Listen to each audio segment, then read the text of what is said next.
Hello and hi everyone, this is Anikul Islam and you are watching the Multi Solution Bangla. আমরা আজকের ভিডিওতে আলোচনা করব মায়া তরু যে কবিতাটি রয়েছে অশোক বিজয় রাহার লেখা তার সমস্ত প্রশ্নের উত্তর আমরা এই ভিডিওর মাধ্যমে আজকে জানব।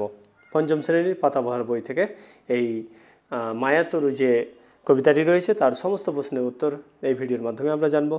তো তোমাদের তার আগে ভিডিওটি শুরু করার আগে তোমাদেরকে বলে রাখি যে মাল্টি সলিউশন বাংলায় সমস্ত প্রশ্নের উত্তর সমস্ত শ্রেণীর অর্থাৎ প্রথম শ্রেণী থেকে দশম শ্রেণী পর্যন্ত সমস্ত শ্রেণীর পাঠ্য বইয়ে যে প্রশ্নগুলো রয়েছে তার সমস্ত সমাধান সমস্ত উত্তর তোমরা এই চ্যানেলের মাধ্যমে পেয়ে থাকো।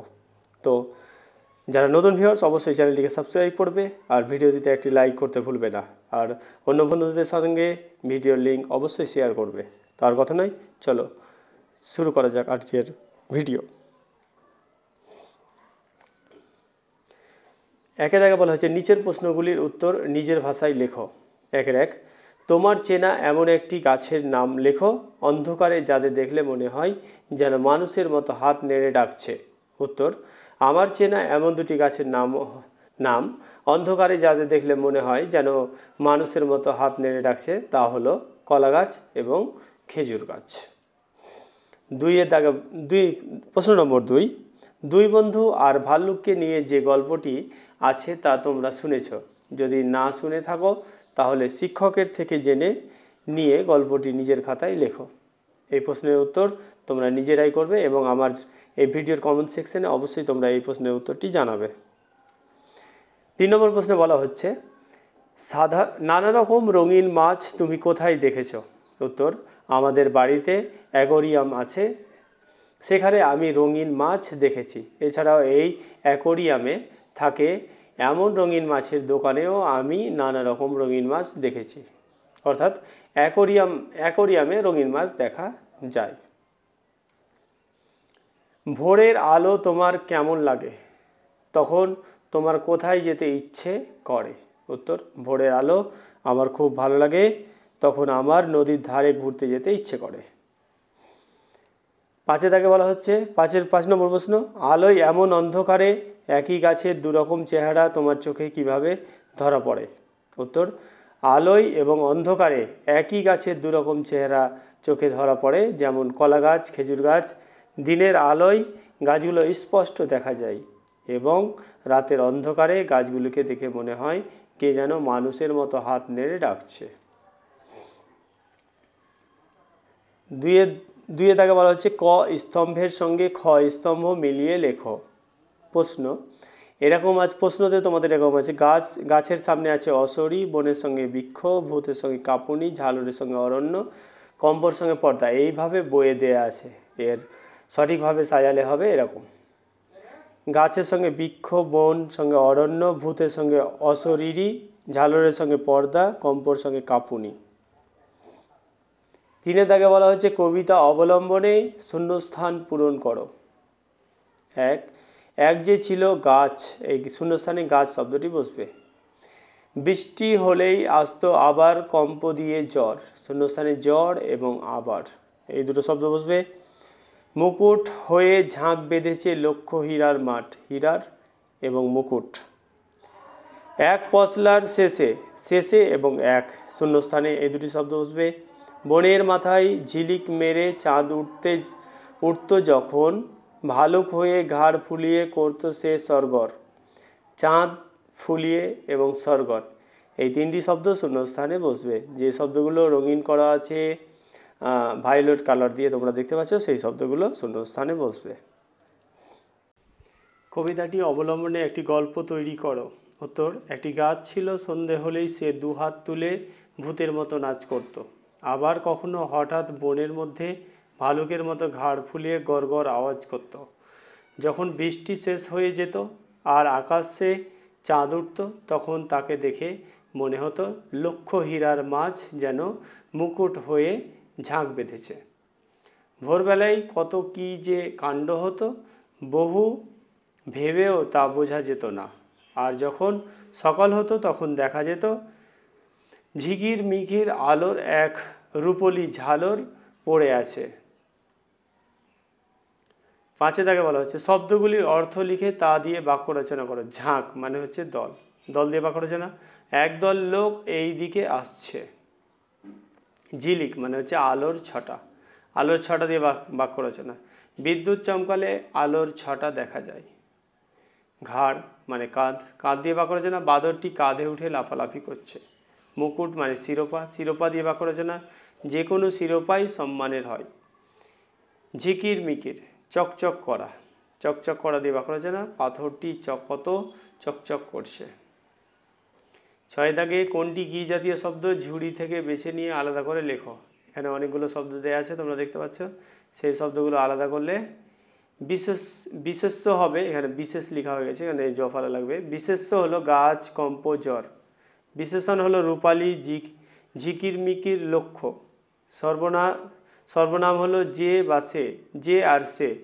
অব্যয় বা ক্রিয়া, জুড়ত, তুলে, হয়ে, এই 3টি হচ্ছে ক্রিয়া। 7 দাগে বলা হচ্ছে বিপরীতার্থক শব্দ লেখো, অর্থাৎ বিপরীত শব্দ। সন্ধ্যার বিপরীত সকাল, হঠাৎের বিপরীত সবসময়, শেষে শুরুতে, হেসে কেঁদে, আলো অন্ধকার।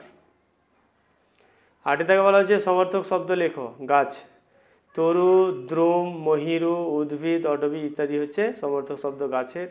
ভূতের সমর্থক শব্দ হচ্ছে প্রেত, অশরীরী। বনের সমর্থক শব্দ জঙ্গল, অরণ্য, কানন, কান্তার। বৃষ্টি, বর্ষা, বর্ষণ, বৃষ্টি, বারিপাত, বৃষ্টিপাত। মাছ, মিন, মৎস্য। চাঁদ, চন্দ্র, শশধর, শশী, চন্দ্রিমা, ইন্দু, শুভকর ইত্যাদি হচ্ছে চাঁদের সমর্থক শব্দ। 9 দাগে বলা হচ্ছে প্রতিটি বাক্য ভেঙে আলাদা করে 2টি বাক্য লেখো। এক যে ছিল গাছ, সন্ধে হলেই দুহাত তুলে জুড়ত ভূতের নাচ। এটাকে 2টো বাক্য করলে হবে। এক গাছ ছিল, সে সন্ধে হলেই দুহাত তুলে ভূতের নাচ জুড়ত। 9.2 বৃষ্টি হলেই আসতো আবার কম্প দিয়ে জ্বর। উত্তর, বৃষ্টি আসতো তখন তার আবার কম্প দিয়ে জ্বর আসতো। সকাল হলো যেই একটিও মাছ নেই। উত্তর, সকাল হলো তখন দেখা গেল একটিও মাছ নেই। 9.4 মুকুট হয়ে ঝাঁক বেঁধেছে লক্ষ হীরার মাছ। লক্ষ হীরার মাছ রয়েছে, তারা মুকুটের মতো ঝাঁক বেঁধেছে। 9.5 ভালুক হয়ে ঘাড় ফুলিয়ে করতো সে গড়গড়।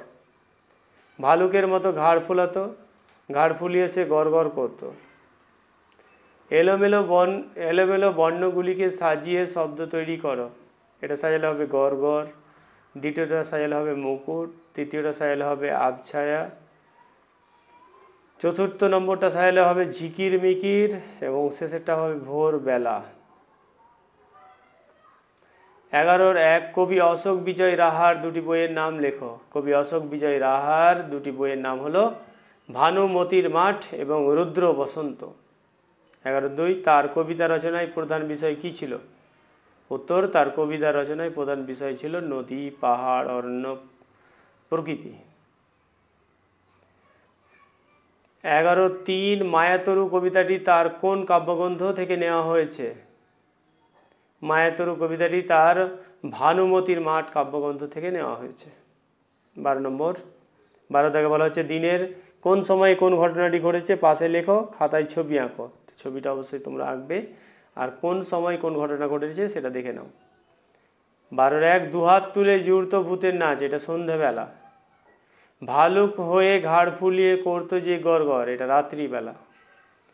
কেবল দেখি পড়ে আছে ঝিকির মিকির আলোর রূপলি এক ঝালর, এটা হচ্ছে সকালবেলা। নিচের প্রশ্নগুলির উত্তর নিজের ভাষায় লেখো। 13.1 মায়াতরু শব্দটির অর্থ কী। কবিতায় গাছকে মায়াতরু বলা হয়েছে কেন। উত্তর, মায়াতরু শব্দটির অর্থ হলো মায়াবী গাছ। কবি অশোক বিজয় রাহার লেখা মায়াতরু কবিতায় গাছটিকে মায়াতরু বলা হয়েছে কারণ কবি এখানে গাছটিকে দিনের বিভিন্ন সময়ে বিভিন্ন রূপে দেখেছেন। সন্ধ্যাবেলায় কবি গাছটিকে দুহাত তুলে ভূতের নাচ করতে দেখেছেন। রাত্রিবেলায় আকাশের নিচে উঠলে ভালুকের মতো ঘাড় ফুলিয়ে গড়গড় করতে দেখেছেন। বৃষ্টি নামলে ভালুকের মতো কম্প দিয়ে জ্বর আসতে দেখেছেন। বৃষ্টির পর চাঁদ উঠলে কবি দেখেছেন ভালুক বা গাছের কোনো চিহ্ন নেই। হীরের মতো জ্বলজ্বল করছে, লক্ষ্য মাছ ঝাঁক বেঁধে সে যেন মুকুর ধারণ করেছে। আবার সকাল হলে তিনি দেখেছেন কোনো মাছ নেই, ঝিকির মিকির আলো পড়ে আছে এক রূপলি আলোর ঝালর। ক্ষণে ক্ষণে